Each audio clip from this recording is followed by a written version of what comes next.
গতকালকের বক্তৃতায় বুঝেছেন গাজীপুরের মেয়র জাহাঙ্গীর যেটা বলেছে সেটা প্রমাণ করে, এটা বলানোর চেষ্টা করা হচ্ছে যে দিনের ঢাকাতে যদি আমরা ঘুরতে না পারি তাহলে রাতের ঢাকায় কাউকে ঘুমাতে দেব না। ওরা এই সিদ্ধান্ত নিয়েছে আর আমরা সিদ্ধান্ত নিয়েছি মানুষ দিনে এবং রাতে নিরাপদে চলাফেরা করবে, যেটা 1400 বছর আগে আল্লাহর রাসূল সমাজ যেটা প্রতিষ্ঠিত করেছিলেন সেটা আমরা প্রতিষ্ঠিত করে ছাড়বো ইনশাআল্লাহ, যতই তাদের গায়ে জ্বালা পোড়া হোক না কেন।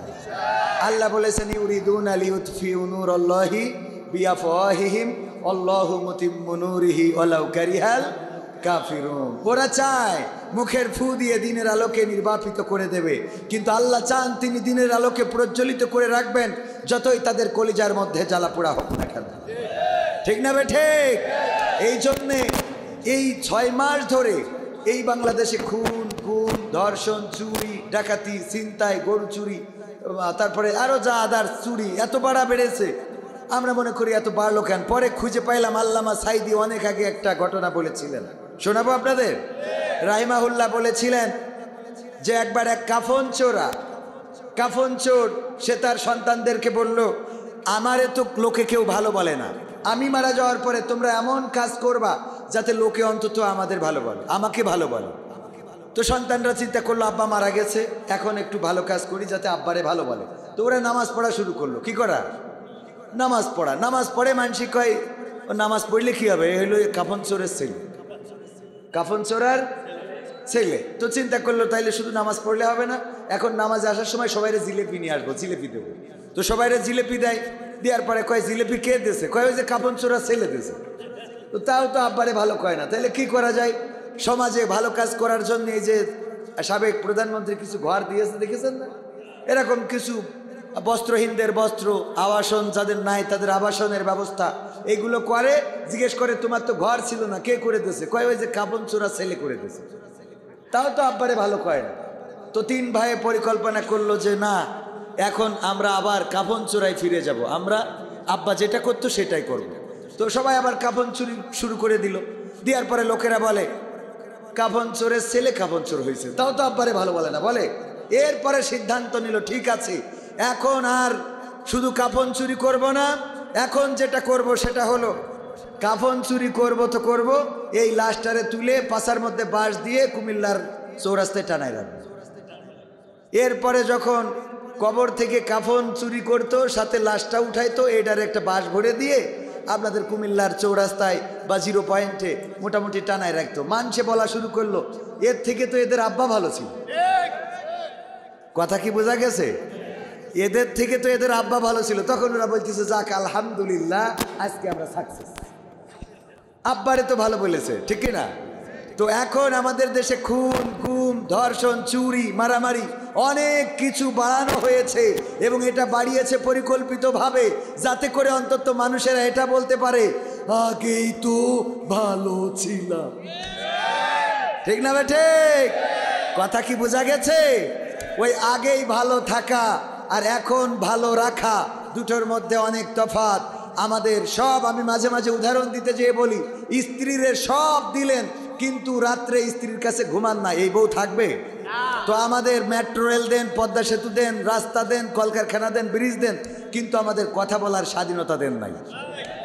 এই জন্যে এই বাংলাদেশের মানুষ সিদ্ধান্ত নিয়েছে, যাদের হাতে রক্ত লেগে আছে পিলখানার দেশপ্রেমিক সেনা অফিসারদের, যাদের হাতে রক্ত লেগে আছে জামাতের নেতৃবৃন্দের, যাদের হাতে রক্ত লেগে আছে বিএনপির নেতা পর্যায়ের মানুষের, যাদের হাতে রক্ত লেগে আছে ছাত্র জনতার, যাদের হাতে রক্ত লেগে আছে আমার আলেম ওলামার তাওহীদি জনতার, যারা খুন করেছে, গুম করেছে, ধর্ষণ করিয়েছে, চুরি করিয়েছে, ছিনতাই করিয়েছে, চাঁদাবাজি করিয়েছে, এই বাংলাদেশকে একটি মগের মুল্লুক বানিয়েছে, বাংলাদেশের মানুষ সিদ্ধান্ত নিয়েছে তাদের এই বাংলাদেশে রাজনীতি করার ন্যূনতম কোনো অধিকার নাই।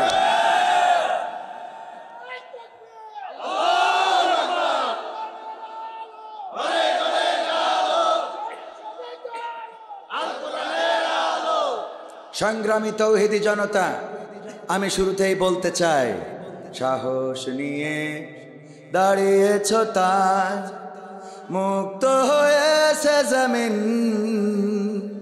সাহস করে দাঁড়ালে আর একবার কায়েম হয়ে যাবে দিন।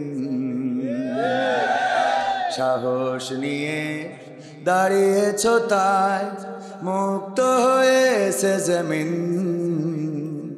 সাহস করে দাঁড়ালে আর একবার কায়েম হয়ে যাবে দিন। নয় নয় নয় আর কোনো ভয়, আনতে হবে দিনের বিজয়। নয় নয় নয় আর কোনো ভয়, আনতে হবে দিনের বিজয়, দিনের বিজয়। যারা ভেবেছিল ছাড়বে না আর ক্ষমতার ওই মাসনদ, দেখেছে তারা রবের পাকড়াও কি করে করে নাস্তানাবুদ। যারা ভেবেছিল ছাড়বে না আর ক্ষমতার ওই মাসনদ, দেখেছে তারা রবের পাকড়াও কি করে করে নাস্তানাবুদ। তাই নয় নয় নয় আর কোনো ভয়, আনতে হবে দিনের বিজয়, দিনের বিজয়। মানুষের সাথে যারা করেছে দুশ্মনী, করেছে বাড়াবাড়ি,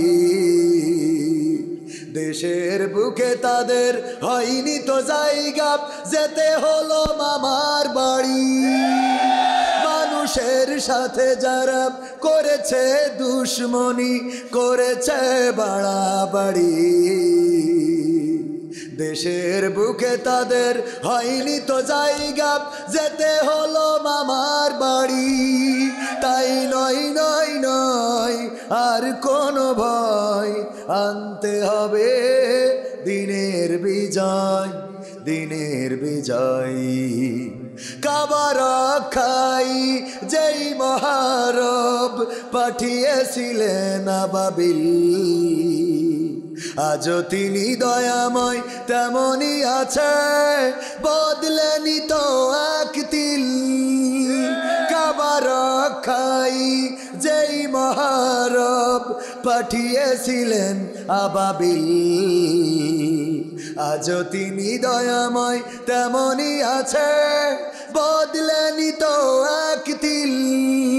তাই নয় নয় নয় আর কোনো ভয়, আনতে হবে দিনের বিজয়, দিনের বিজয়।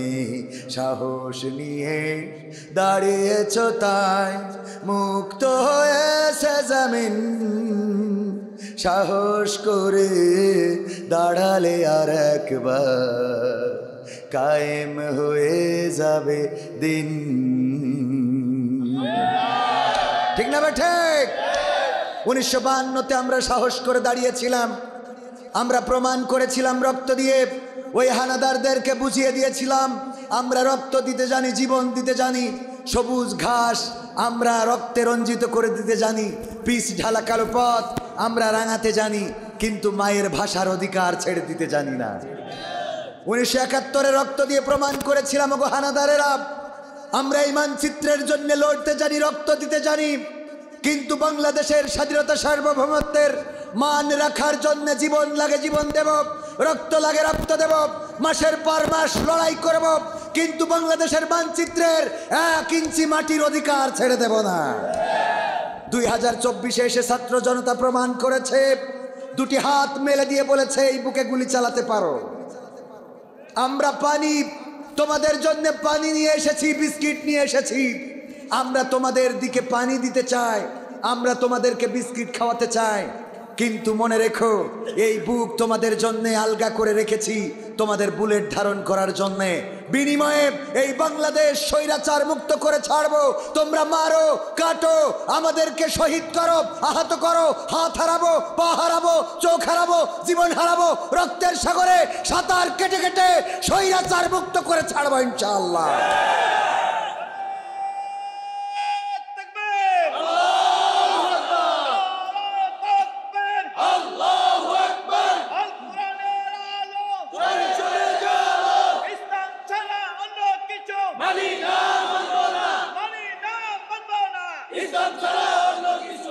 সংগ্রামী তাওহীদি জনতা, আমরা 1952-তে দেখিয়েছি, 71-এ দেখিয়েছি, 2024-এ দেখিয়েছি, এখনো লড়াই থেমে যায় নাই। লড়াই সামনে এখনো একটা বাকি, এবং সেই লড়াই হবে ইসলামী পক্ষের সাথে অন ইসলামিক ব্যক্তিদের। ইসলামী জাতীয়তাবাদ এবং ইসলামী মূল্যবোধে যারা বিশ্বাসী তারা এক পতাকা তলে আসবে, আর বাতিল অপর পতাকা তলে যাবে।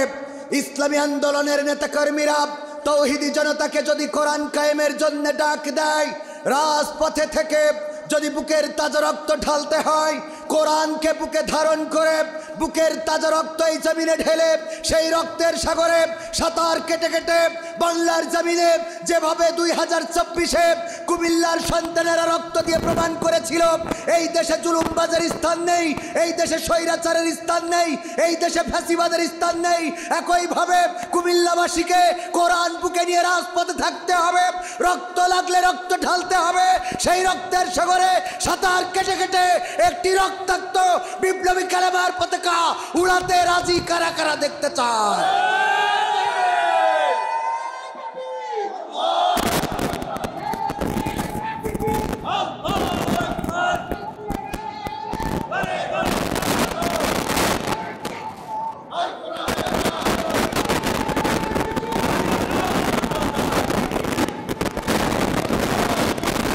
সংগ্রামী তাওহীদি জনতা, ছাত্র জনতা যেভাবে নেমেছিল দল মত নির্বিশেষে, এমনকি ধর্মীয় রেষারেষি ভেদাভেদ সব কিছু ভুলে একইভাবে কোরআনকে বুকে নিয়ে রাজপথে নামতে রাজি আছেন?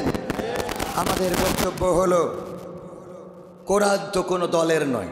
দলের অনেকেই মনে করে হুজুররা এসে মনে হয় জামাতে ইসলামের কথা বলে, চরমনাই ইসলামের, তাবলিগি ইসলামের, মোটেও নয়। আমি বলেছি এই দেশে যদি আওয়ামী লীগ কোরআনকে কায়েম করে দিত, এই আওয়ামী লীগকে ক্ষমতায় রাখার জন্য আলেম ওলামারা রাজপথে রক্ত দিত। বিএনপি যদি কোরআন সংসদে বসাতে চায়, সেই বিএনপিকে সংসদে যাওয়ার জন্য এই আলেম ওলামারা রক্ত দেবে, বলেন ঠিক কিনা? কিন্তু জামাতে ইসলাম যদি কোরআনের বিপক্ষে যায়, সেই জামাত ইসলামকেই এই আলেম ওলামারা প্রতিবাদ করে তাদের চেয়ার থেকে নামিয়ে দেবে, বলেন ঠিক কিনা? আমাদের বক্তব্য, আমাদের মেসেজ অনেকেই বুঝতে চায় না, বুঝতে পারেও। আগে মেসেজটা বুঝতে হবে। আমাদের কোনো কিছুর সাথে, কোনো দলের সাথে সংঘাত নেই। আমাদের চাওয়া হলো আল্লাহর জমিনে আল্লাহর কোরআন খায়, ঠিক না বে ঠিক? আমরা আল্লাহর দল করি। কার দল করি? কোরআনের সাথে যারা করবে দ্বন্দ্ব তাদের সাথে কবু হবে না আপোষ। কোরআনের সাথে যারা করবে দ্বন্দ্ব তাদের সাথে কবু হবে না আপোষ। কোরআনের সাথে যারা করবে দ্বন্দ্ব তাদের সাথে কবু হবে না আপোষ। জেল জুলুম হলেও হবে, জেল জুলুম হলেও হবে, বিবেকের কাছে তবু রব নির্দোষ। আমার রবের কাছে রব নির্দোষ, মহান প্রভুর কাছে রব নির্দোষ। কোরআনের সাথে যারা করবে দ্বন্দ্ব তাদের সাথে কবু হবে না। কোরআনের কথা যারা বলে যাই আজ তাদের দমাতে কত ফন্দি, কাউকে ধরে নিয়ে দিয়েছে ফাঁসি, কাউকে রেখেছিল বন্দি। কোরআনের কথা যারা বলে যাই আজ তাদের দমাতে কত ফন্দি, কাউকে ধরে নিয়ে দিয়েছে ফাঁসি, কাউকে রেখেছিল বন্দি। হক কথা বললেই জ্বলে যায় গাব, কোরআনের কথা সইতে পারে না। হক কথা বললেই জ্বলে যায় গাব, কোরআনের কথা সইতে পারে না। জানি না তাদের আমাদের পরে কেন এত আক্রোশ। জেল জুলুম হলেও হবে, জেল জুলুম হলেও হবে, বিবেকের কাছে তবু রব নির্দোষ। মহান রবের কাছে রব নির্দোষ, আমার প্রভুর কাছে রব নির্দোষ। কোরআনের সাথে যারা করবে দ্বন্দ্ব তাদের সাথে কবু হবে না। কোরআনের কথা আজ বলতে গেলে আসছে বাধা কত ভাবে, কোরআন প্রেমিকেরা হাতে রেখে হাত সামনে এগিয়ে যাবে। দিনের কথা আজ বলতে গেলে আসছে বাধা কত ভাবে, কোরআন প্রেমিকেরা হাতে রেখে হাত সামনে এগিয়ে যাবে। হক কথা বলতে করি না কো ভয়, জীবনের বিনিময়ে আনব বিজয়। হক কথা বলতে করি না কো ভয়, জীবনের বিনিময়ে আনব বিজয়। বুকে আছে শক্তি, অন্তরে আছে সাহস, আছে না নাই? জেল জুলুম হলেও হবে, জেল জুলুম হলেও হবে, বিবেকের কাছে তবু রব নির্দোষ, আমার রবের কাছে রব নির্দোষ। গান গাওয়া বন্ধ করে দিস। আমি বলেছি 32 নম্বর ধানমন্ডি 32 নম্বরে বঙ্গবন্ধুর স্মৃতি বিজড়িত এই বাড়িটা ভেঙে তছনছ করে দিল। বাঘা বাঘা নেতা তারা কেউ রাজপথে নামলো না, দাঁড়ালো না, তারা এটার প্রতিবাদ করলো না। আমার কথা হলো এখন থেকে চায়ের দোকানে বিড়ি টানবার বল বাজে খেলা হবে, এইগুলো আমরা মানতে রাজি না, ঠিক না বেঠিক? কারণ এই বাড়ি আমার ওবায়দুল কাদের কাকার বাড়িতেও হামলা হয়েছে, ঠিক না বেঠিক? এইগুলো ঠেকাইতে পারো না। আর চার দোকানে বিড়ি টানো আর কাউ যে আপা আসতেছে, হ্যাঁ আমি বলেছি আপা আসবে। আপা যদি কোরআনের পক্ষে থাকতো তাহলে আপাকে দাদার দেশে নয় প্রয়োজনে মক্কায় পাঠাতাম হজ করার জন্য, ঠিক না বেটে? আমার মাঝে মাঝে মাথায় ধরে না। 5 তারিখের পরে বলল সংখ্যালঘু নির্যাতন হচ্ছে। কি লঘু? আমি খুঁজে খুঁজে দেখলাম এই বাংলাদেশে সংখ্যালঘুদের নিজে সাক্ষাৎকার নিয়েছি, আমি দায়িত্ব নিয়ে বলছি কোন সংখ্যালঘু বলে নাই যে 5 তারিখের পরে তারা নির্যাতনের শিকার হয়েছে। বরং এটা বলেছে যে ইতিহাসে বিরল যে এবার মন্দিরের সামনে আলেম ওলামা, হাফেজে কোরআন, মুফতি, মুহাদ্দিস, ইসলামী আন্দোলনের নেতাকর্মী তারা এসে রাত জেগে পাহারা শুধু দেয় নাই, ফজরের নামাজ পর্যন্ত এখান থেকে পড়ে বাড়িতে গেছে, ঠিক না বেঠে? আমি খুঁজে খুঁজে দেখলাম সংখ্যালঘু তো নির্যাতন হয় নাই। নির্যাতনের মধ্যে যাদেরকে খুঁজে পাইছি তারা হলো 1 নম্বর আল্লাহওয়ালা ইমানদার শেখ হাসিনা, যার পরিবার এসেছিল ইসলাম প্রচারের জন্য, ঠিক না বেঠিক? এবং সকালবেলা আগে ফজরের নামাজ যাই নামাজ খুঁজে আদায় করে কোরআন তেলাওয়াত করে দিনের শুরু করত, ঠিক না বেঠিক? 2 নম্বর আল্লাহর ওলি শামীম ওসমান হাফিজাউল্লাহ 80-90 রাকাত তাহাজ্জুদ আমার গিয়াসউদ্দিন তালুকদার ভাই 1 মাসেও পড়ে না, আর আমি তো পড়িনি, আমি তো মোটই পড়িনি, মাঝে মাঝে। তো যাই হোক, এটা তাহাজ্জুদ আল্লাহ দেখায় না, এটা তো আর 80-90 রাকাত এটা বলার কথা না, ঠিক কি না? তো এই হাফিজাহুল্লাহ সে হলো 2 নম্বর ইমানদার। 3 নম্বর ইমানদার ধরেন আমাদের দরবেশ বাবা সালমান এফ রহমান, তার দাড়ি দেখলি মনে হয় মতিউর রহমান নিজামী মনে হয় আবার ব্যাক করেছে, ঠিক না ভাই? ঠিক। এত বড় দাড়ি, পরহেজগার, আল্লাহওয়ালা, উনিও 3 নম্বর, উনিও নির্যাতনের শিকার হয়েছে না হয় নাই? শেখ হাসিনা, শামীম ওসমান হাফিজাউল্লাহ উনি। তারপরে 4 নম্বর আমাদের ওবায়দুল কাদের কাকা, তিনিও একজন ফাটাকেষ্ট বলে পরিচিত হইলেও মোটামুটি ইসলামের পক্ষেরই তো লোক, মুসলমান মানুষ, সেও নির্যাতিত। 5 নম্বর আউলিয়া জনাব বিচারপতি কালামানি, ও তো দুনিয়া ছেড়ে দিয়ে চলে গেল যে আর কোনো দরকার নেই দুনিয়ার, আল্লাহর নাম কাম করবো, দাড়ি রাখলো, টুপি পরলো, বাগানে যেই কলা পাতায় শুয়েছিল যে দুনিয়া সব শেষ, এখন আল্লাহর তসবি জপ্প, এতে যা হয় হবে। এইটারে ধরিস তো ধরিস, ডাইরেক্ট বিসি খুলি নেছে, ঠিক না বে ঠিক? এরপরে আরাফাত, ব্যারিস্টার সুমন, গৌরবের চিঠে খা দিব তোমরা খালি খাই দিব, ব্যারিস্টার সুমন।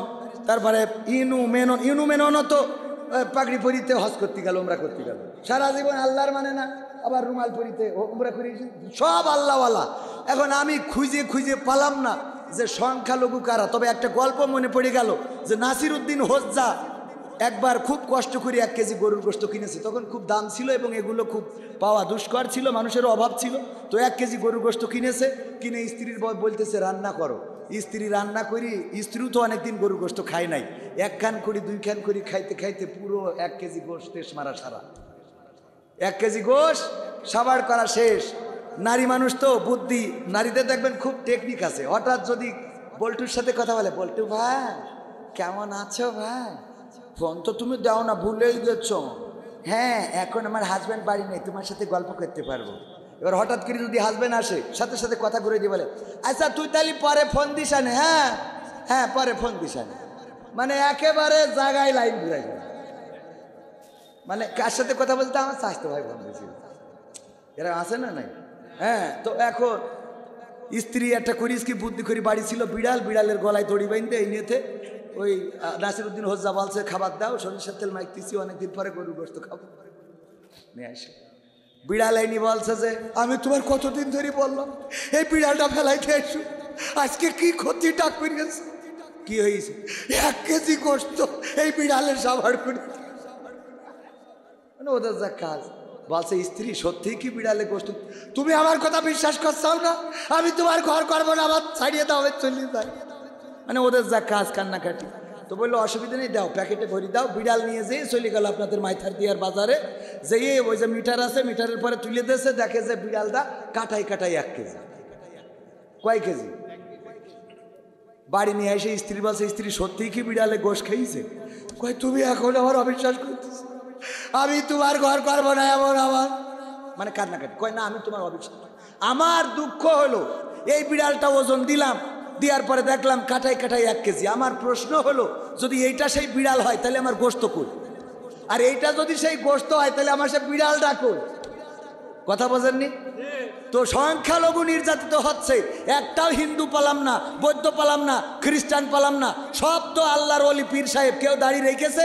আর কেউ কেটেছে এই লোকগুলো নির্যাতিত হয়েছে তাই এরা যদি সংখ্যালঘু হয় তাহলে সে তাহাজ্জুদ গুজারি রাখুক আর এরা যদি তাহাজ্জুদ গুজারি হয় তাহলে নির্যাতন হচ্ছে সংখ্যালঘু সে তা রাখুক আমার কথা কি বুঝতে পারিছেন কোরআন পড়তে ভালো লাগে কোরআন শুনতে ভালো লাগে কোরআন জানতে ভালো লাগে কোরআন মানতে ভালো লাগে না ঠিক না বেঠে কোরআন পড়তে ভালো লাগে কোরআন শুনতে ভালো লাগে কোরআন জানতে ভালো লাগে কোরআন মানতে ভালো লাগে না নামাজেতে পড়লে কোরআন মনটা শীতল হয় কারির তেলাওয়াত শুনিলে প্রাণ জুড়িয়ে যায় নামাজেতে পড়লে কোরআন মনটা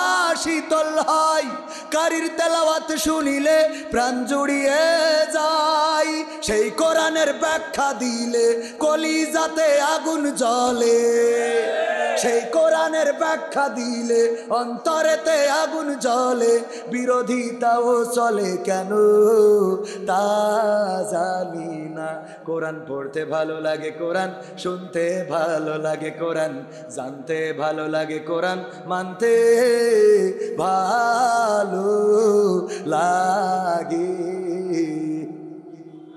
কোরআন পড়ে দেখতাম ওরা শুরু করতো দিন তারাই আবার চাইতো না দেশে কোরআনের আইন কোরআন পড়ে দেখতাম ওরা শুরু করতো দিন তারাই আবার চাইতো না দেশে কোরআনের আইন এটা যে কেমন নীতি তাই তো এ দুর্গতি করছে মোদের ক্ষতি কেন তা বুঝি না কোরআন পড়তে ভালো লাগে কোরআন শুনতে ভালো লাগে কোরআন জানতে ভালো লাগে কোরআন মানতে ভালো লাগে না কোরআন বুকে চুমু খাওয়ার লোকের নাই অভাব সেই কোরআনের বিরোধিতা আবু জাহেলের স্বভাব এখনো এই জাতি আছে না নাই অনেকেই কোরআনের সাথে রাজনীতির সম্পর্ক খুঁজে পায় না আমিও বলি আমিও রাজনীতির সম্পর্ক কোরআনের সাথে পাই নাই আপনারা কি আমার কথার সাথে একমত কয় না এ কোরআনে রাজার নীতি তো না এর মধ্যে এতে আছে আল্লাহর নীতি কার নীতি কথা যা বলেছে সেটা ঠিক ঠিক না ভাই ঠিক কোরআনের সাথে কোনো রাজার নীতির সম্পর্ক নাই কোরআনের সাথে কোনো বাদশার নীতির সম্পর্ক নাই কোরআনে তো সেই নীতি যে রাজার রাজা যে বাদশার বাদশা এই পৃথিবী আসমান জমিন তার মধ্যকার যিনি সব কিছু সৃষ্টি করেছেন সেই মহান রবের নীতি এই কোরআনের মধ্যে রাজার নীতি নয় রাজার উপরে যিনি আছেন রাজাকে যিনি রাজা বানান সেই রাজার নীতি এই কোরআনে আছে বলেন ঠিক কি সুতরাং কথা ভুল বলেন ভালো করে বুঝবি হ্যাঁ কোরআন বুকে চুমু খাওয়ার লোকের নাই অভাব সেই কোরআনের বিরোধিতা আবু জাহেলের স্বভাব মানবা সুবিধা মতো তাই এই বুকে ক্ষত এরম আছে না নাই মানে সুবিধা মতো মাঝে মাঝে একটু মাথায় আছে না নাই মিলাদ পড়তে আগেও আল্লাহর ওলিরা এরম ছিল হিজাব পড়তো ভোটের সময় আর ভোট হয়ে গেলি যে এই দাদার দেশে কথা কয় না ঠিক না বেঠে কোরআন বুকে চুমু খাওয়ার লোকের নাই অভাব, সেই কোরআনের বিরোধিতা আবু জাহেলের স্বভাব। মানবা সুবিধা মতো তাই এই বুকে ক্ষত, দেখলে এমন কিছু সইতে পারি না। কোরআন পড়তে ভালো লাগে, কোরআন শুনতে ভালো লাগে, কোরআন জানতে ভালো লাগে, কোরআন মানতে ভালো লাগে। এমন মানুষ আছে না নাই? আছে, তবে কুমিল্লায় নাই। আছে, দাউদকান্দু আছে, এখানে আছে, এই শ্রোতাদের মধ্যে আছে। হাত তোলেন কি ডাকেন? এনে তো সব পীর সাহেব, ঠিক না বে ঠিক? কোরআনের বিরোধিতা করবেন, আলেম ওলামার বিরোধিতা করবেন। আজকে দেখেন আগের কি অবস্থা হয়েছে। আমরা তো ইতিহাস জানানোর চেষ্টা করেছি, ফিরাউন, নমরুদ, হামান, কামান, তারপরে কারুন, আবু জাহেল, আব্রাহা, কত মানুষের ইতিহাস সারাটা জীবন শোনানোর চেষ্টা করলাম। এ থেকে কেউ শিক্ষা বিনিময়ে কি হয়েছে? ক্ষমতায় কেউ স্থায়ী হয় না, হোক না সে হাসিনা কি বারে না, সে আরটা চিরকাল থাকে না। ঠিক না বে ঠিক? চেয়ার কি আমারও চিরকাল থাকবে? গিয়াসউদ্দিন তালুকদার ভাই যদি চেয়ারম্যান হয়, উনি যদি চেয়ার ধরে, উনারও চিরকাল থাকবে? যদি আমার কাউসার ভাই মেম্বার হয়, উনি যদি চেয়ার পায়, উনার কি চেয়ার চিরকাল থাকবে? আমার আক্তার ভাই ডিয়া ডুলু ডুডু মালয়েশিয়া সায়ামিয়া দায়িত্বশীল দিয়া, হ্যাঁ দিয়া সায়ামিয়া দায়িত্বশীল, ডুলু ডুডু মালয়েশিয়া সেপা সেপা আডা আসেনি, আডা orang ডুলু ডুডু Malaysia angkat tangan, angkat tangan, angkat tangan, ramai orang ডুলু ডুডু মালয়েশিয়া, আলহামদুলিল্লাহ। হ্যাঁ, এই তো দুই ভাই আমার মালয়েশিয়ায়, আমরা একসাথে রুকন ছিলাম, মেম্বার ছিলাম। উনি আমার দায়িত্বশীল ছিলেন, উনিও আমার দায়িত্বশীল ছিলেন, আমি ওনাদের কর্মী ছিলাম। এই যে সাক্ষী একেবারে প্রমাণ দিয়ে গেলাম। তো ভাইয়েরা আমার, এই কেন বলছিলাম এই কথা? ও, ক্ষমতার চেয়ার চিরদিন থাকে না। তো আক্তার ভাই যদি এমপি হয়, ধরে নেন, তো আক্তার ভাই এমপি হইলে কি চেয়ার চিরদিন থাকবে নাকি? থাকবে না। আমি এখানে বক্তা, আমার চেয়ার কি চিরকাল থাকবে? না, থাকবে না। এই চেয়ার ছেড়ে যাওয়াই লাগবে, আজ হোক কাল হোক। কি বল, কে আসবে? আসছেন, অতিথি আসছেন? হ্যাঁ, ও আমাদের শ্রদ্ধাভাজন ডাক্তার মারুফ খন্দকার, মারুফ হোসেন সাহেব। হ্যাঁ, উনি কয়েকদিন আগেও আমরা একসাথে যে তিতাসের মাহফিলে ছিলাম। অত্যন্ত ভালো মানুষ, এবং ওনার আব্বাও তো ডক্টর খন্দকার মোশাররফ হোসেন। ঠিক বলেছি তো? আপনাদের এলাকার লোক। আলহামদুলিল্লাহ, উনিও রাসূলের সুন্নাহ দাড়িটা আজকে পোস্টারে ব্যানারে দেখলাম, সুন্দর করে জামাত ইসলামের লোক মনে হচ্ছে। আল্লাহ কবুল করুন, বলেন আমিন। হ্যাঁ, সেদিন এক জায়গায় গেলাম, বিএনপির আয়োজনে মাহফিল। তো যেয়ে দেখি সব নেতারা, সব দাড়িওয়ালা। আমি খেলাম, আপনাদের তো দেখতে সব জামাত ইসলাম, কি করে বিএনপি? আলহামদুলিল্লাহ, এই এক পতাকা তলে থাকেন, ভালো থাকেন, ভালো থাকেন। এটা ঠিক কি না? ইসলাম এবং ইসলামী জাতীয়তাবাদী শক্তি এক হইলে এই দেশ ভালোভাবে চলবে ইনশাআল্লাহ। আল্লাহ এক হওয়ার, নেক হওয়ার তৌফিক দান করুন, বলেন আমিন। ক্ষমতায় কেউ স্থায়ী হয় না, হোক না সে হাসিনা কি বারে না, সে আরটা চিরকাল থাকে না। ক্ষমতায় কেউ স্থায়ী হয় না, মুজিবুর বেশি দিন থাকেনি, জিয়াউর কেউ তো রাখেনি, এরশাদ চলে গেছে পৃথিবী ছেড়ে, এরশাদ চলে গেছে পৃথিবী ছেড়ে, কেউ আজ তার কথা কয় না।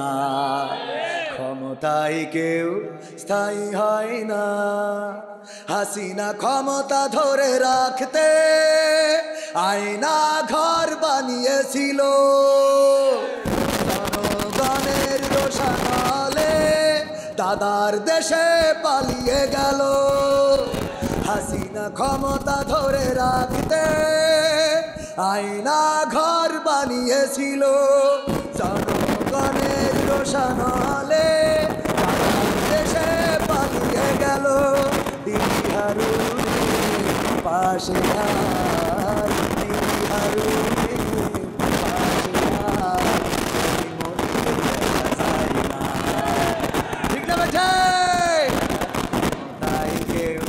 স্থায়ী হয় না, হোক না সে হাসিনা কিবারে না, চেয়ারটা চিরকাল থাকে না। ঠিক না বে ঠিক? সুতরাং এই চেয়ার যারা পাবেন, চেয়ারের সৎ ব্যবহার করবেন। আঙ্গুল ফুলে বট গাছ বানাবেন। অনেকেই বলে আঙ্গুল ফুলে কলা গাছ, কলা গাছ তো যতটুকু মোটা হয় এর বাইরে আর মোটা হয় না, ঠিক কিনা? কিন্তু ইতিপূর্বে যারা ক্ষমতায় ছিল তাদের আঙ্গুল ফুলে কলা গাছ নয়, বট গাছ হয়েছে। একটা বট গাছ যদি আপনি রাখতে পারেন, ও ডাল ছেড়ি ছেড়িয়ে কুমিল্লা পার হইয়ে নোয়াখালী যেই বাসা বানবে। ঠিক না বে ঠিক? তো আমাদের আগের আল্লাহর ওলিরা, ওরে বাবা পীর সাহেবরা এত বড় পরহেজগার, আমাদের রোজার সময় বলে যে বড়ই আর পিয়ারা দিয়ে ইফতার করে। আর উনার ছেলে পড়ে আমেরিকায়, মেয়ে পড়ে লন্ডনে, নিজের বাড়ি আছে কানাডার বেগম পাড়ায়, ব্যবসা করে দুবাইয়ের বুর্জ খলিফায়, তারপরে সিঙ্গাপুরে যায় চিকিৎসা নেওয়ার জন্য, মাউন্ট এলিজাবেথে, আর পিকনিক করার জন্য। মাশাআল্লাহ, নারায়ে তাকবীর। আমাদের প্রধান অতিথির আগমন মাহফিলের পক্ষ থেকে, তাওহীদি জনতার পক্ষ থেকে নারায়ে তাকবীর। আলহামদুলিল্লাহ। আজকে তো উনাদের প্রচুর ব্যস্ততা ছিল, উনাদের কারণে আমাদেরও ব্যস্ততা বেড়ে গেছে, ঠিক কি না? রাস্তায় জ্যাম, এতদিন এত কর্মী কনে ছিল, আমি তো অবাক হয়ে গেছি, এত লোক। আল্লাহ কবুল করুন, বলেন আমিন। এই লোক যেন অন্তত রাজপথে থাকে। রাজপথে থাকার দরকার আছে না নাই? ষড়যন্ত্র থেমে নাই, তারা ফাঁস হয়েই গেছে। বেনজির এমন নজিরবিহীন কথা বলেছে, আইন ও প্রশাসনের লোক হিসেবে এই কথা অন্তত তার বলা উচিত ছিল না, বলেন ঠিক কিনা? সে কিন্তু প্রকাশ করে দিয়েছে প্রশাসনে অন্তত 90% আছে আল্লাহর ওলিদের লোক। ঠিক না বে ঠিক? বলেছে তারা সামনে থাকবে, শুধু রাজপথে নামা দরকার, তার জন্য কাজ চলছে। এই জন্য প্রশাসন ট্রাফিকের দায়িত্ব পালন করে। ওমা জ্যাম পড়ি বসে আছে, উনি বিড়ি টানতেছে, আছে না নাই? পুলিশ ফোন দিয়েছে 999-এ, উনি প্রোটোকলের কথা বলে আসে না, সহযোগিতা করে না। অনেক পুলিশ এখনো তাদের প্রেতাত্মা রয়েছে। আইনের পোশাক যারা পরেছে, মাথায় রাখতে হবে প্রজাতন্ত্রের কর্মচারী তারা। আমাদের রক্ত ঘাম পানি করা টাকায় আমরা তাদের মাসে মাসে বেতন দিই, আমাদের টাকায় তারা বেতন এবং ভাতা পায়। সুতরাং জনগণের নিরাপত্তা দিতে ব্যর্থ হলে এই জাতীয় প্রশাসনকে বাংলাদেশে আশ্রয় দেওয়া হবে না, দাদার দেশে পাঠিয়ে দেওয়া হবে।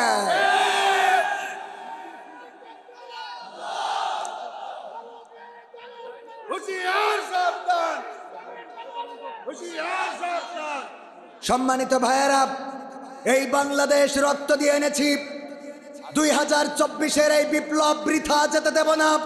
আমার বোনেরা পর্যন্ত বিপ্লবে নেমে বলেছিল সামনে স্বাধীনতা, পিছনে পুলিশ, সুতরাং স্বাধীনতার দিকে এগিয়ে যাব। পুলিশ ছিল আতঙ্কের নাম। এই বাংলাদেশে পুলিশকে এমন জায়গায় আনতে হবে যেন সিঙ্গাপুর, মালয়েশিয়া উন্নত রাষ্ট্রের মতো পুলিশেরা জনগণকে স্যার বলে সম্বোধন করে। আমরা দেখেছি কোন জায়গায় যেন, সিলেটে না কোন জায়গায়, কোন পুলিশকে সাহেব বলার কারণে উনি খেপে গিয়েছে। খেপলে হবে না, জনগণ যাবে, জনগণকে স্যার বলতে হবে। পুলিশকে একটা ঠোলা, এমন ঠোলা বানিয়েছিল। একবার আমেরিকার পুলিশ, বাংলাদেশের পুলিশ আর রাশিয়ার পুলিশ, 3 দেশের পুলিশের প্রতিযোগিতা হচ্ছে। বাউন্ডারি করে দিয়েছে, যাও এই বাউন্ডারির মধ্যে দেখো কোনো হরিণ আছে কিনা। যারা আগে এসে রিপোর্ট দেবে, ঠিক হইলে তারা ফার্স্ট। আমেরিকা 1 ঘন্টায় রিপোর্ট দিল, এর মধ্যে কোনো হরিণ নাই। রাশিয়ার পুলিশ 3 ঘন্টা পরে এসে বলে এর মধ্যে কোনো হরিণ নাই। আর বাংলাদেশের পুলিশ আসছে 3 দিন পরে। কয়দিন পরে? কিন্তু খালি আসে নাই, নিয়ে আসছে একটা ছাগল ধরে। বলল কি ব্যাপার, তোমরা আসলে 3 দিন লেগে গেল কেন? কয় যেই বাউন্ডারির মধ্যে আমাদের পাঠাইছেন, এই বাউন্ডারি তো হরিণ, তো হরিণের বাচ্চাও না। কয় এটা তো আমেরিকা 1 ঘন্টায় বুঝেছে, রাশিয়া 3 ঘন্টায় বুঝেছে, তোমাদের 3 দিন লেগে গেল কেন? বললো লাগলো কি আর সাধে, হরিণ যখন নাই আমরা চিন্তা করলাম কি করা যায়। আজ 3 দিন ধরে ছুটাছুটি করে এই বনের মধ্যে একটা ছাগল পেয়েছি, এটারে ধরে আনছি। কয় ছাগল কি করতাম? কয় ছাগল কি করবেন, আপনি তো হরিণ খুঁজতে পাঠাইছেন, তো হরিণ যেহেতু নাই ছাগল আনছি, এইটারে 15 দিন রিমান্ড দেখি দেন, ও রিমান্ডে যেয়ে নিজেই বলবে আমি হরিণ। কথা কি বোঝা গেছে? কিছু হইলেই কে কি করলো, কে কি করে নাই, মামলা ডক্টর খন্দকার মারুফ সাহেবের নামে আছে না নাই? জামাত বিএনপির নামে আছে না নাই? কিছু হইলেই গাদার তলে বোমা, এটা বিএনপি জামাতের কাজ, ঠিক না বে ঠিক? যা কিছু হোক, কোনো যাচাই বাছাই তদন্ত ছাড়াই, আর পুলিশও দেখে, জিজ্ঞেস করে আসলে কি এটা খন্দকার মোশাররফ হোসেনের ছেলে এই কাজটা করেছে? ভাই আমি বলা লাগবে না, রিমান্ড 15 দিন দেন, দেখেন নিজে বোঝেননি কথা? কি বোঝা গেছে? এই পুলিশ বাহিনী বাংলাদেশের জনগণ চায় না। এই পুলিশ বাহিনীর জন্য পকেটের টাকা খরচ করে না, জনগণের টাকায়, জনগণের ট্যাক্সের টাকায় যাদের বউয়ের শাড়ি হয়, জনগণের ট্যাক্সের টাকায় যাদের মায়ের ওষুধ হয়, জনগণের ট্যাক্সের টাকায় যাদের বাবার গায়ের পাঞ্জাবি, তারা যদি জনগণকে নিরাপত্তা দিতে ব্যর্থ হয়, এই বাহিনী পুরাটাই ঢেলে সাজিয়ে ছাত্র বাহিনীদেরকে চাকরি দিয়ে গোটা প্রশাসনকে দাদার দেশে পাঠিয়ে দিতে হবে, কারণ তারা দাদার দেশের প্রেসক্রিপশন নিয়ে এই বাংলাদেশ শাসন করে বলেন ঠিক কিনা? দাদার দেশের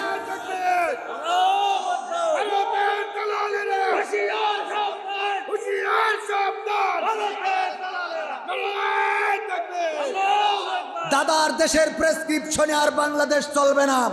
বাংলাদেশ কিভাবে চলবে সেটা ঠিক করবে জনগণ। জনগণ যেইভাবে চাইবে বাংলাদেশ সেইভাবে চলবে। কোন দাদার দাদাগিরি এই বাংলাদেশে আর চলতে দেওয়া হবে না। এমপিরা সব কোথায় গেল? মন্ত্রীরা সব কোথায় গেল? কোথায় কাদের কাকা? ওবায়দুল কাদের কোথায় গেল? এমপিরা সব কোথায় গেল? কোথায় কাদের কাকা? তাদের সারা দেশটা এখন লাগে ফাঁকা ফাঁকা। পালাবো না, পালাবো না, প্রয়োজন হলে ফখরুলের বাসায় গিয়ে উঠব। ঠাকুরগাঁওয়ে বাসা আছে না? জায়গা দেবে? জায়গা তো দিত হয়তো, কিন্তু যাই না। আমি ঠাকুরগাঁও যে খোঁজ নিয়েছিলাম, ওখানে যাই না। এমপিরা সব কোথায় গেল? মন্ত্রীরা সব কোথায় গেল? কোথায় কাদের কাকা? তাদের সারা দেশটা এখন লাগে ফাঁকা ফাঁকা। ওদের সারা দেশটা এখন লাগে ফাঁকা ফাঁকা। পালাবে না, পালাবে না, পালাবে না, পালাবে না, যাই না তবু দেখা। তাদের সারা দেশটা এখন লাগে ফাঁকা ফাঁকা। ওদের সারা দেশটা এখন লাগে ফাঁকা ফাঁকা। আইন মন্ত্রী আটকে গেল আইনেরই ফাঁকে। দাড়ি ছাড়া দরবেশের ভণ্ড ভণ্ড লাগে। আইন মন্ত্রী আটকে গেল আইনেরই ফাঁকে। দাড়ি ছাড়া দরবেশের ভণ্ড ভণ্ড লাগে। শুনছি কত নেতা নেত্রী খাইতেছে ভাই ডান্ডা। বিচারপতি কালামানিকের ফাটিয়েছে আন্ডা। পলকেরও ঝলক গেল, পলকেরও ঝলক গেল থামিয়ে নেটের চাকা। তাদের সারা দেশটা এখন লাগে ফাঁকা ফাঁকা। সারা দেশটা এখন লাগে ফাঁকা ফাঁকা। কই গেল সেই সংসদেতে মমতাজের গান? কোথায় গেল হজরত বলা স্বামী ওসমান? খেলা হবে, খেলা হবে। কই গেল সেই সংসদেতে মমতাজের গান? কোথায় গেল হজরত বলা স্বামী ওসমান? ইনু মেনন বিনু মনি আছে কারাগারে। পাপ করিলেও পাপ কখনো ছাড়ে কি আর তারে। কোথায় গেল স্পিকারের, কোথায় গেল স্পিকারের দৃষ্টি আঁকা বাঁকা? তাদের সারা দেশটা এখন লাগে ফাঁকা ফাঁকা। ওদের সারা দেশটা এখন লাগে ফাঁকা ফাঁকা। কোথায় গেল আরাফাত আর ব্যারিস্টার সুমন? কথা বলার সময় তারা করেনি ওজন। মুরগি কবির খাইছে ধরা, জাফর কোথায় আছে? গোপনে কি সেও গেল মোদি দাদুর কাছে? কোথায় গেল এস আলমের, কোথায় গেল এস আলমের কাড়ি কাড়ি টাকা? তাদের সারা দেশটা এখন লাগে ফাঁকা ফাঁকা। ওদের সারা দেশটা এখন লাগে ফাঁকা। লাগে না, লাগে না? আগে টেলিভিশন জুড়লে আমরা জানতে পারতাম কেমন করে কুমড়া দিয়ে বেগুনি বানানো যায়। আমরা টেলিভিশন থেকে শিখেছি কেমন করে কাঁচামরিচ শুকিয়ে রেখে বর্ষাকালে ভিজাইলে এটা আবার জেতা হয়ে যায়। আমরা শিখেছি কাঁঠাল দিয়ে কেমন করে বার্গার বানানো যায়। আমার দাদার দেশে দেখলাম টেলিভিশনে প্রচার হচ্ছে, দাদার দেশের নাগরিকরা বলতেছে, দাদা বড্ড কষ্টে আছি বুঝেছেন, এখন তো পেঁয়াজ কিনছে না দাদা, দাম অনেক কম করে বেচতে হচ্ছে। আগে তো অনেক দামে বেচতাম, বাংলাদেশ কিন্তু এখন বাংলাদেশে তো আর দিতে পারছি না, আমাদের দেশেও তো পেঁয়াজ তো লাগে না দাদা, খুবই কষ্টে আছি আমি। আমি বললাম তোকে তো কষ্টে থাকতে হবে। কষ্টে থাকবি না কেন? তোদের সরকার বললো আমাদের পেঁয়াজ দেবে না, আমরা বললাম তাতে অসুবিধে কি? আমাদের নেত্রী পেঁয়াজ ছাড়া রান্না শিখাইয়ে তারপর ওই পাশে গেছে, ঠিক না বেঠে? পেঁয়াজ ছাড়া রান্না কেমনে করে শিখাই থুয়ে গেছে, এমনি যাইনি। এখন পেঁয়াজ দিবা না, অসুবিধে নাই। তোমরা যদি গরু না দাও তাও অসুবিধা নাই, কারণ আমরা কাঁঠাল দিয়ে তো গোস্ত খাই, ঠিক না বেটি? কাঁঠাল দিয়ে গোস্তের অভাব পূরণ করি, সুতরাং টেনশনের কোনো কারণ নাই। এই গোস্ত কে দিয়েছে? সমস্যা আছে না নাই? আমাদের মারুফ সাহেব ওনার স্ত্রীর একটা ফোন কিনে দিয়েছে, খুব শখ করে, আইফোন, 2 লাখ টাকা দামের আইফোন 16 প্রো ম্যাক্স। ও তখন 16 প্রো ম্যাক্স 13-14 এই মডেলের তো কিনে দিয়েছে। যেদিন ওই দিন টেলিভিশন খাটাইছে ম্যাডাম, খাটালি দেখে আমার কাদের কাকা বলতেছে, এই মোবাইল কে দিয়েছে? শেখ হাসিনা দিয়েছে। ম্যাডাম বলতেছে তোমার ফোন তুমি নাও। সারা জীবন আমরা বিএনপি করা লোক, শেখ হাসিনার ফোন চালাবো কেন? এইটা ঠিক করতে যে 2 মাস হয়ে গেছে। কথার কথা উদাহরণ দিলাম, ঠিক না বেটে? এই জন্য এখন আমাদের ফাঁকা ফাঁকা লাগে, কারণ এই বিনোদনগুলো এখন পাওয়া যায়। আর গোটা সংসদ ধরে পালিয়ে গেল, বড় বড় নেতা যারা চলে গেল, আজকে তাদের কথায় বিদেশ থেকে স্যারেরা কিন্তু খুব আরামে আছে, মুরগি পোলাও বিরিয়ানি খাচ্ছে, আর এই দেশের আগল পাগল জনগণের বলছে রাজপথে নামো। মানে আমরা তো মরিছি, এক শিয়ালের লেজ কাটা, ও সবাইরে বুঝায় এই লেজ রেখে লাভ কি, এতে বিপদ বেশি বাড়ে, হঠাৎ করে লেজ ধরি কেউ টান দিতে পারে, সুতরাং কেটি ভালো। ওরা দেখছে আমরা যেহেতু দেশে নাই, কিছু ভালো তো এখনো আছে যারা আগে কোনো অনিষ্ট করিনি, ঝামেলা করিনি, ওদেরকেও রাস্তায় নামাচ্ছে যে তোরা এখন ঝামেলা কর, যাতে তোরা এখানে না থাকতে পারে, ঠিক না ভাই? ঠিক। সুতরাং বুঝে শুনে পা বাড়াবেন। আমি বলি 16টা বছর চেয়ারে ছিলেন, 16টা মাস ধৈর্য ধরা যাচ্ছে না, আর আমরা যে ফাঁসিতে ঝুলি ওপারে চলে গেলাম তাও ধৈর্য ধরেছি, কথা কয় না?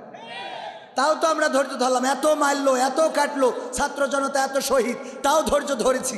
ভাইয়েরা আমার, আর একটা গান শোনাই, শোনাবো? গণতন্ত্র চিনি নাই আমি, জানি না গণতন্ত্র, গণতন্ত্র দেখিনি আমি, শুনেছি গণতন্ত্র, ঠিক না বেঠে? গণতন্ত্র চিনি নাই আমি। শেষ করে দেবো? এই গানটা গায়, এই গানটা গায় ভাই। এ তো আমি মানুষের মানবতার পক্ষে কথা বলতেছি, ঠিক কিনা? জনগণের পক্ষে, মানুষের পক্ষে, মানবতার পক্ষে দাঁড়ানো মানুষগুলো। আমার ভাইজান বলতেছেন, আমাদের শ্রদ্ধাভাজন আপনাদের নেতা, গণমানুষের নেতা, উনি যেহেতু অনুরোধ করেছেন দাঁড়ানো ভাইয়েরা একটু বসা যায় না? শোনা ভাই আমার, আল্লাহ বলেছেন ওয়াইদা কুরিয়াল কুরআনু ফাসতামিউ লাহু ওয়া আনসিতু লাআল্লাকুম তুরহামুন। আমি প্রথমেই বলেছি যে আমি গোটা বাংলাদেশে বক্তা হয়ে গেছি, কিন্তু কুমিল্লায় এখনো শিল্পী। গোটা বাংলাদেশে আমারে বক্তা হিসেবে দাওয়াত দেয়, কিন্তু কুমিল্লায় এখনো শিল্পী পার হতে পারিনি। মানে কুমিল্লায় বক্তারা অনেক বড় বড়, আর আমি এখনো শিল্পীর কাতারে, অন্য জায়গায় মোটামুটি পাওয়ার দেখায় খাতি পারি আর কি, এটা সিস্টেম করে। যাই হোক, আলহামদুলিল্লাহ। সুতরাং এই কুমিল্লার মাহফিল হয়, অনেক বড় বড় মাহফিল, যার জন্য আমি এখানে থাকি শিল্পী। ও আমার ভাইয়েরা, আপনাদেরকে বলবো যে এখনো বড় বড় মেহমান আসবেন, দাঁড়ানো ভাইয়েরা একটু বসে বাকি জায়গাটা সুন্দর করে দেন, এই পাশটা একটু ক্লিয়ার করে দেন। আমার ভাইজানেরা একটু বসে যান। আমার ভাইজান বলেছেন আমি এই গানটা শুনিয়ে বিদায় নেব ইনশাআল্লাহ। আমি কোনো দলের পক্ষে বলি নাই, কোনো দলের পক্ষে বলা আমার স্বভাব নয়, মানুষের পক্ষে, মানবতার পক্ষে। এবং যদি সময় পেতাম প্রতিটা কোরআনের আয়াত দিয়ে বুঝিয়ে দিতাম যে এইগুলো কোরআনের সাথে আসছে না নাই। কথা বোঝেননি? আল্লাহ বললো ইয়া আইয়ুহাল্লাযীনা আমানু লিমা তাকুলুনা মা লা তাফআলুন, ওগো ঈমানদারেরা এমন কোনো কথা বলো না যা তোমরা কাজে পরিণত করো না। আমার নেত্রী বললেন হাসিনা কোনোদিন পালায় না, ওবায়দুল কাদের বলল পালাবো না, শামীম ওসমান বলল খেলা হবে, আবার ছাত্রলীগ বলল হিসাব মিলে সব ঠিক হয়ে যাবে। করেছে কিছু? বলেন করেছে কিছু? করে নাই। যদি উনারা করতো, কথার সাথে কাজের মিল রাখতো, তাইলে হয়তো দেশের এই পরিস্থিতি নাও হইতে পারত, ঠিক না? ঠিক। সুতরাং কোরআন মানলে সমাজটা সুন্দর হয়ে যেত, বলেন ঠিক না?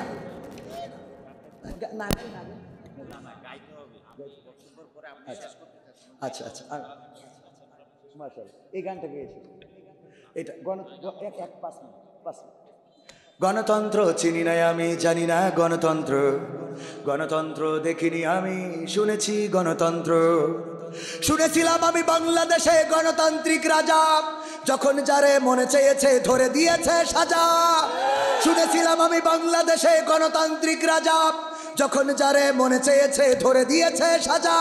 কাউকে দিয়েছে ফাঁসির দণ্ড, রেখেছে আয়না ঘরে, কাউকে আবার লাশ বানিয়ে ভাসিয়েছে সাগরে। কাউকে দিয়েছে ফাঁসির দণ্ড, রেখেছে আয়না ঘরে, কাউকে আবার লাশ বানিয়ে ভাসিয়েছে সাগরে। করেছে এসব কিসের জোরে, ছিল কি দাদার মন্ত্র? কেমন গণতন্ত্র ছিল, কেমন গণতন্ত্র, গণতন্ত্রের আড়ালে ছিল দাদার ষড়যন্ত্র। কেমন গণতন্ত্র ছিল, কেমন গণতন্ত্র, গণতন্ত্রের আড়ালে ছিল মোদির ষড়যন্ত্র। শুনেছি আগে নির্বাচনে লাগতো টাকার নোট, দেখেছি আমরা ভোট করিতে লাগেনি কোনো ভোট। লেগেছে? এক দাঁত চাচা গিয়েছেন ভোট দিতে, ভোটের মাঠে যাওয়ার পরে বলতেছে, চাচা কি খবর? বাপু এসেছি ভোট দেব বইলে। কয় আপনার ভোট তো দিয়াই গেছে চাচা। কি করিয়ে দেওয়া হইল হাগো? আমি তো সকালেই রওনা দিলাম। কয় রওনা দিয়েছেন কখন? ফজর পড়েই তো বাপু আসলাম। কয় আমরা তো সে তাহাজ্জুদ পড়ি কাম ছিল। আপনি তো ফজর পড়ি বের হয়েছেন, সে তো তাহাজ্জুদ পড়ি কাজ সারা শেষ। ও বাপু তা হয়ে গেছে, তাহলে ভোট দিয়া গেছে। চাচা চলি যাচ্ছে, ডাক দিয়ে বলে, চাচা শোনেন, আবার চাষিরে যেন পাঠায়েন না। কেন? তোমার চাষিও ভোট দিয়েছে? হ্যাঁ, চাষিও দিয়েছে। গো কত বড় নেব খারা, কার সাথে সংসার করিয়েছি গো আল্লাহ, তুমি ওর সাথে আমার জান্নাতেও রাখো না। চাচা এত রাগ কেন চাষির পরে? রাগ হবে না কেন বাবা? আজ মরি গেছে 12টা বছর হইল, তা তুই এসে হাসিনার ভোট দেখেছিস, তা আমার সাথে দেখা করিয়ে যাবি না? শুনেছি আগে নির্বাচনে লাগতো টাকার নোট, দেখেছি আমরা ভোট করিতে লাগেনি কোনো ভোট। ভোটের আগে পাশ হয়েছে মন্ত্রী মিনিস্টার, লাগেনি মিছিল, লাগেনি মিটিং, লাগেনি তো পোস্টার। ভোটের আগে পাশ হয়েছে মন্ত্রী মিনিস্টার, লাগেনি মিছিল, লাগেনি মিটিং, লাগেনি তো পোস্টার। নির্বাচন কমিশন ছিল ইন্ডিয়ান কোন যন্ত্র। কেমন গণতন্ত্র ছিল, কেমন গণতন্ত্র, গণতন্ত্রের আড়ালে ছিল রয়ের ষড়যন্ত্র। কেমন গণতন্ত্র ছিল, কেমন গণতন্ত্র, গণতন্ত্রের আড়ালে ছিল দাদার ষড়যন্ত্র। বিরোধী দল যারা সংসদে ছিল তারা ছিল পোষা ময়না, দেশে জলে পুড়ে হয়েছিল ছাই তবুও তো কিছু কয় না। বিরোধী দল যারা সংসদে ছিল তারা ছিল পোষা ময়না, দেশ জলে পুড়ে হয়েছিল ছাই তবুও তো কিছু কয় না। শাসনে ছিল না সততা নিষ্ঠা, বিচারের ছিল না মান, সংসদে বুঝি তাই শোনা যেত মমতাজের গান। শাসনে ছিল না সততা নিষ্ঠা, বিচারের ছিল না মান, সংসদে বুঝি তাই শোনা যেত মমতাজের গান। বিরোধী দল নাই, ওটা তো ছিল ডিজিটাল ষড়যন্ত্র। কেমন গণতন্ত্র ছিল, কেমন গণতন্ত্র, গণতন্ত্রের আড়ালে ছিল দাদার ষড়যন্ত্র। কেমন গণতন্ত্র ছিল, কেমন গণতন্ত্র, গণতন্ত্রের আড়ালে ছিল মোদির ষড়যন্ত্র। নায়েবে রাসূল কোরআনের পাখি বলতো মানুষ যারে, 13টি বছর সেই মানুষের রেখেছিল কারাগারে। নায়েবে রাসূল কোরআনের পাখি বলতো মানুষ যারে, 13টি বছর সেই মানুষের রেখেছিল কারাগারে। দিনের কথা বলতে গেলেই করতো গ্রেফতার, ইসলামী বই কোরআন হাদিস করতো যে উদ্ধার। কোরআনের কথা বলতে গেলেই করতো গ্রেফতার, ইসলামী বই কোরআন হাদিস করতো যে উদ্ধার। ওসবে নাকি থাকতো লেখা নাশকতার মন্ত্র। কেমন গণতন্ত্র ছিল, কেমন গণতন্ত্র, গণতন্ত্রের আলে ছিল দাদার ষড়যন্ত্র। আমরা কি সেই গণতন্ত্র আর চাই? আমরা বাংলাদেশে এমন গণতন্ত্র চাই যেই গণতন্ত্র কায়েম হওয়ার পরে একজন ভ্যান চালক তার অধিকারের কথা বলতে পারবে, একজন রিকশাওয়ালা, কুলি, মজুর, তাঁতি তার অধিকারের কথা বলতে পারবে, আলেম ওলামারা নির্বিঘ্নে তাদের মত প্রকাশ করতে পারবে, সাংবাদিকেরা তারা নির্বিঘ্নে তাদের কথা প্রচার করতে পারবে। এমন একটা বাংলাদেশ প্রত্যাশা করি যেখানে অন্যায় থাকবে না, চুরি, খুন, চাঁদাবাজি, রাহাজারি, হত্যা, ধর্ষণ সব বিলুপ্ত হয়ে যে একটি সোনার বাংলাদেশে পরিণত হবে। সেই বাংলাদেশ কারা কারা চান, দেখতে চায়?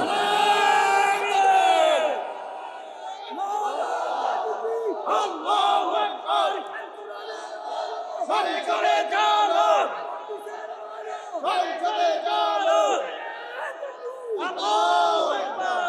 সেই বাংলাদেশ যদি দেখতে হয় তাহলে সকল ষড়যন্ত্র রুখে দেওয়ার জন্যে প্রস্তুত থাকতে হবে। দিনের আলোতে শুধু নয়, রাতের অন্ধকারে পাহারা দিতে হবে। কারা নাশকতা করতে চায়, কারা বিশৃঙ্খলা করতে চায়, ঢাকার প্রতিটা জনপদে ছাত্র জনতার সাথে প্রতিটা মানুষকে রাজপথে থেকে এই বাংলাদেশ নির্বাচন পর্যন্ত পাহারা দেওয়ার দায়িত্ব নিতে হবে। এবং যখন নির্বাচন আসবে, অবাধ সুষ্ঠু নিরপেক্ষ নির্বাচনের মাধ্যমে বাংলাদেশের জনগণের সরকার প্রতিষ্ঠিত করতে হবে। সেটা যদি করতে পারি তবেই এই দেশে শান্তি আসবে, তা না হলে শান্তি আসা সম্ভব নয়।